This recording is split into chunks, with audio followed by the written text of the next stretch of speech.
This is the Ezra Walk and Talk, and today's topic is boxing trainers. The big news today was Ryan Garcia is no longer with Joe Goossen as his head trainer. And a lot of people are saying, oh, who should Ryan Garcia go with, right? Who would be the correct guy for Ryan Garcia and the guy that's going to improve him, get him to his maximum level of talent, to finally put his skills with the talent, right? And I see a lot of different opinions. And when it comes to training, and I think when it comes to coaching in basically all sports, it comes down to fit. And I think that the fighter has to fit either the trainer style, or the trainer has to be able to work with the boxer style and what he's good at. I think the best trainers in the world can adapt and change their teaching methods to work with the fighter style to make them the best at what they can do, right? Great game plans at what they are good at, not try to mold them into their style. Now, someone that can only mold you into their style, what they have to be able to do is recognize fighters that can fit into their style. That is what long-term success is. You see a lot of trainers like Emmanuel Stewart, right, who is either very good at adjusting to someone's style, right, or he is very good at seeing the guys that will fit into his style. That's very important as a boxing trainer. That's what creates longevity in your career. Now, I see a lot of guys that get hot for a year or two, right? They get one fighter that is on top of the world, and then suddenly they build a whole stable because they are the hot trainer, and everybody thinks that they suddenly have this key to success that they can give to all the fighters. This usually flames out because that trainer most likely got hot with one fighter that happened to fit his style, and they fit each other perfectly.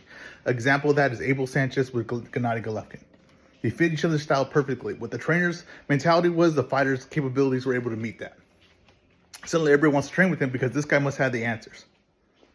You didn't see a lot of other guys come out of their world champions in Abel Sanchez's camp, because the fit is what matters most when you're deciding a boxer to a trainer.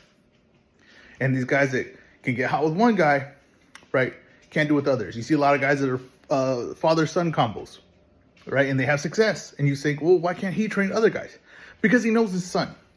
And he might not even be that good of a trainer, but he knows the style. He knows his son's style. He watched it for years. He's able to see how success can come from his style. The mentality, and also the knowing someone's mentality, right? Knowing a fighter's mentality. Knowing what they need to hear, what they want to hear, what should be said at that time. All very important stuff. In boxing, you very rarely get trainers with longevity in their career. Very rarely. But you do have new names come every once in a while because of perfect fits. I was thinking about the NBA. Mike Brown used to be a Lakers coach, and I don't think anyone thought highly of him when he was Lakers coach. I don't think people thought he was really even a good coach when he was coaching the Lakers. This year, he has the Sacramento Kings, and they were one of the best teams in the NBA.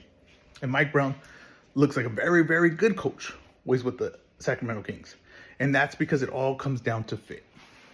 Personalities, capabilities, all those things, it all comes down to fit. You can't just throw any fighter in with any trainer. I don't care if they're the best trainer in the world. You can't just throw them in there. It's going to come down to fit. There are some trainers that can't do anything with a certain fighter. There are some fighters that can't do anything with that trainer. They just don't work. And just because we have legendary names, don't mean that they can fix every fighter. I've seen plenty of trainers take on plenty of fighters for either a paycheck or a favor, and they were terrible together. They could not work. Their styles didn't make sense. What they wanted to do and what that fighter could do, it didn't mesh. Remember, when it comes to boxing and when it comes to basically coaching all things, there could be success as long as you have the right fit. Deuces.